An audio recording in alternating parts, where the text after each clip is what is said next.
Precisamente vamos a saludar en Caracas a Monseñor Ovidio Pérez Morales, arzobispo emérito de la diócesis de Los Teques en el estado Miranda, en el centro de Venezuela, y quien fue presidente de la Conferencia Episcopal Venezolana. Monseñor Pérez Morales, muchísimas gracias por dedicar estos minutos a nuestra audiencia. Buenos días y un saludo a ustedes allí y a toda la audiencia, Pues sí, estamos en este día, en esta elección a la cual ha convocado el gobierno a una Asamblea Nacional Constituyente.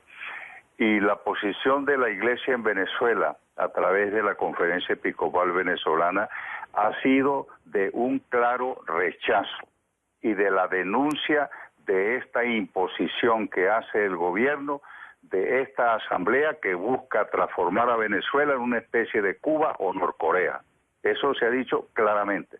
Es decir, la Constitución que se alababa como la mejor del mundo y Chávez la exhibía siempre, digamos, en las manifestaciones y por televisión, etcétera, ahora resulta que esa Constitución no sirve, que hay que hacer una nueva. Ahora, ¿cuál es la nueva que se quiere hacer? La que Chávez en la vida trataba de poner en práctica a través de decretos, etcétera, es decir, de convertir a Venezuela en un Estado socialista, pero no en un Estado socialista cualquiera, sino en un Estado socialista marxista, comunista, del tipo del comunismo real que en el siglo pasado pues dominó todo el bloque soviético. De manera que en Venezuela se encuentra en esta encrucijada. Y esto que trata de imponer el gobierno, ha tenido el rechazo mayoritario de la población. Hace pocos días, el 16, se verificó una consulta popular y casi unos 8 millones de venezolanos rechazaron este proyecto y pedían un cambio de orientación política, léase un cambio de gobierno en este país. Ahora este domingo el gobierno, que ciego y sordo ante el clamor popular, trata de imponer esto para que nosotros el lunes entrante amanezcamos nosotros con una constituyente que se va a reunir y que ya ha ofrecido descabezar los poderes existentes, eliminar gobernadores, prácticamente establecer aquí una dictadura comunista. De manera que esto es en resumidas cuentas lo que trata de imponer el gobierno, a troche y moche, a sangre y fuego, Monseñor, a través de una represión despiadada. Ajá, sí. Monseñor, usted habla de un muro comunista y llama a los venezolanos a unirse para derribarlo. Esto es un mensaje que pues marca una posición, pero yo le quiero preguntar, ¿usted cree que ese muro del que usted habla sí es derribable? Es derribable. Yo creo que un pueblo unido difícilmente puede ser aplastado por fuerzas represivas. Y eso es lo que nos encontramos nosotros aquí en Venezuela. Mire, es una minoría lo que aquí no se puede, en Venezuela no se puede decir ahorita que hay una polarización o una división del país. Simplemente está una minoría que a través de la utilización de la Fuerza Armada que hasta el momento controla y de grupos paramilitares de los llamados colectivos, trata de imponer a la población a través del chantaje, a través de políticas opresivas y de medidas represivas, violentas, que ha causado más de 100 muertos en este país, pero no le importa al gobierno los muertos que haya, sino de imponer este proyecto que va a traer en Venezuela pues el agravamiento de los problemas que ya tenemos, problemas de hambre, problemas de escasez, problemas de alimentos, etcétera. ¿Qué es lo que quiere el gobierno? Es sencillamente una población esclavizada y miserable sobre la cual pueda dominar con unos cuantos individuos que tienen las armas en la mano. Es decir, esto es típico, una especie de Cuba o Corea del Norte. Padre, de manera que ¿y qué quiere el gobierno? Que la población permanezca, qué sé yo, en sus casas, y hablan mucho de paz y de ternura, etcétera, pero precisamente lo que hablan es todo lo contrario de lo que están haciendo. Por eso, fíjense, se ha hecho llamados de instancias internacionales, desde la Conferencia Episcopal, desde grandes mayorías de tipo político, escuelas.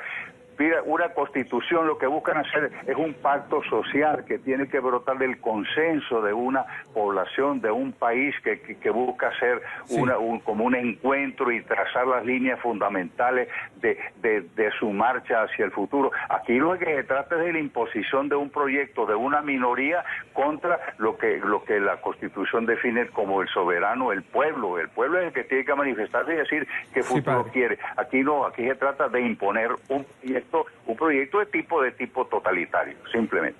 Yo veía en redes sociales esta semana una fotografía de sacerdotes en Mérida. Y a propósito de eso le quiero preguntar. Ellos estaban frente a una tanqueta, intentaban mediar con efectivos de la Guardia Nacional para detener la represión. Hay una línea en la iglesia para el acompañamiento de quienes se han denominado la resistencia, a estos jóvenes que han estado en la calle, que con escudos se protegen del ataque de las fuerzas militares y policiales. ¿Hay un acompañamiento por parte de la iglesia para ellos? Sí, hay un acompañamiento que no se pudiera decir identificación, sino acompañamiento, de respaldo en el sentido de la defensa de los derechos humanos, del derecho a la manifestación. En eso el episcopado ha sido sumamente claro. El derecho que tiene la ciudadanía a manifestarse. ¿Por qué se lanza a la fuerza pública para eliminar las manifestaciones ciudadanas? Y después el gobierno se queja de que es olvidante, la gente no tiene horchata, no tiene dulce en las venas, la gente tiene sangre. Quieren que una población a la cual se le impide salir a una manifestación pacífica en la calle, que en un momento determinado un grupo de jóvenes, ¿entiendes?, se encienda y responda que lanzando piedras o botellas u otras cosas, etcétera. ¿Qué quiere el gobierno? Que la gente se quede arrodillada frente al poder, o que emerja en nombre de los derechos humanos, en nombre de la Constitución, porque ahorita se trata de defender la Constitución, defender los derechos humanos contra un gobierno prepotente que trata de imponerle una manera de pensar a la población y trata de sojuzgar a la población, de oprimirla a través simplemente de la fuerza. Eso no se puede tolerar, y por eso de la Iglesia en este sentido está en una posición al lado del pueblo, en la defensa de derechos humanos fundamentales. Esto no es meterse en terreno indebido, sino ejercer, qué sé yo, el deber que se tiene desde el punto de vista del Evangelio y de un recto humanismo, de emerger en defensa de cosas que tiene la persona que ha recibido de Dios y que no se pueden dejar que se sacrifiquen así impunemente por parte de un gobierno dictatorial totalitario. Sí, padre. Totalitario. Sí. Ahora, en el aspecto político, la Iglesia, incluso con un enviado desde el Vaticano, con el apoyo y el respaldo del Papa Francisco, intentó mediar en este diálogo fallido entre el gobierno y la oposición, los dirigentes políticos. Usted dice estar del lado de la gente con la Iglesia, pero ¿hay alguna posibilidad, ven ustedes alguna posibilidad de un vestigio de que puedan volver a sentarse en algún momento en una mesa, o esta Asamblea Constituyente ya le dio la patada a esa mesa que se intentó instalar? No, esta Asamblea Nacional Constituyente se presenta como el camino de imponer a la población un proyecto sin ninguna intención de dialogar. Que este es un gobierno que se entiende que tiene en sus manos toda la verdad y toda la luz, y que no necesita dialogar. Lo único que necesita es que se cree el portador del conocimiento y del manejo del futuro del país, que tiene todo consigo, no tiene necesidad ni de aprender, ni de oír, ni de dialogar, porque él tiene la verdad y él tiene las llaves del futuro. Con una cosa sí que diálogo hay. Es como un diálogo entre los Hitler y los judíos en vísperas de la guerra mundial, durante la guerra mundial última, ¿no? Así, un diálogo. Frente a eso, monseñor, permítame interrumpirle, pero frente a eso, si nadie tiene la verdad absoluta para usted, en su visión, ¿cuál es el futuro entonces? No, es que nadie tiene la verdad futura. Yo no estoy de acuerdo con eso. Hay derechos humanos fundamentales que constituyen imperativos, digamos, para un humanismo que valga que tenga derecho a utilizar ese nombre. Hay cosas, derechos, digamos, insalvables, digamos, que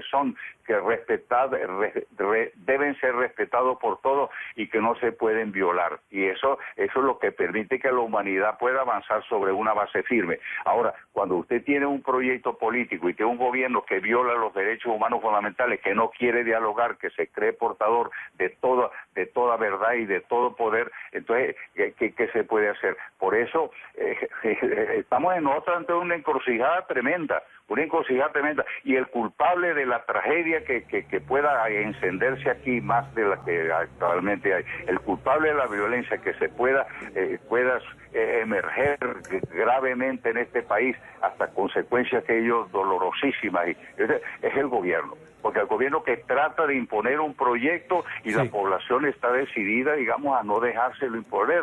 Entonces, esto se trata de que si lo han dicho que con la constituyente van a desbaratar todos los poderes, van a acabar, van a meter en la cárcel a los que actualmente a los actuales diputados, van a hacer esto y van a hacer las cosas, prácticamente consideran a la persona como un objeto y no como un sujeto digno de atención y digna de oír y digna de respetar, sino consideran que ellos los dueños de los venezolanos. Esto se consideran los dueños venezolanos, de mí, de los otros, etcétera, que pueden hacer con uno lo que ellos quieren. Eso no se puede aceptar. Gracias, monseñor. Eso no puede, desde el punto de vista cristiano y desde un punto de vista humano simplemente tal, ¿sí?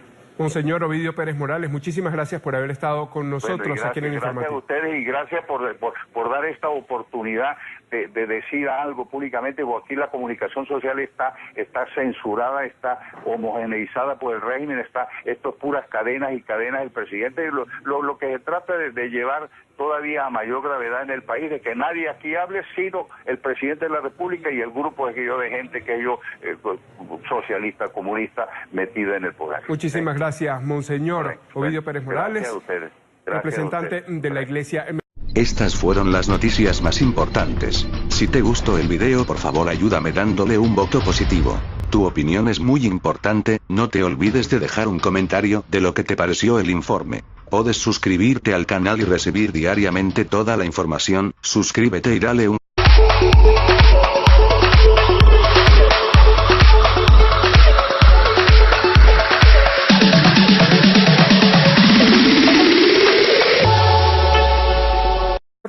Pérez Morales, muchísimas gracias por dedicar estos minutos a nuestra audiencia. Buenos días y un saludo a ustedes allí y a toda la audiencia.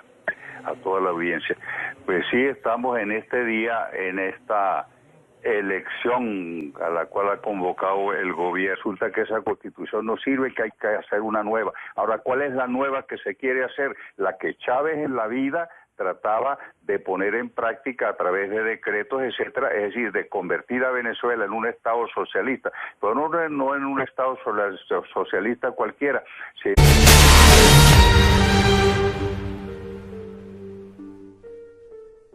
Precisamente vamos a saludar en Caracas a monseñor Ovidio Pérez Morales, arzobispo emérito de la diócesis de Los Teques en el estado Miranda, en el centro de Venezuela, y quien fue presidente de la Conferencia Episcopal Venezolana. Monseñor. Esta asamblea que busca transformar a Venezuela en una especie de Cuba o Norcorea.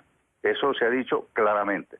Es decir, la Constitución que se alababa como la mejor del mundo y Chávez la exhibía siempre, digamos, en las manifestaciones y por televisión, etcétera, ahora retornó a una Asamblea Nacional Constituyente.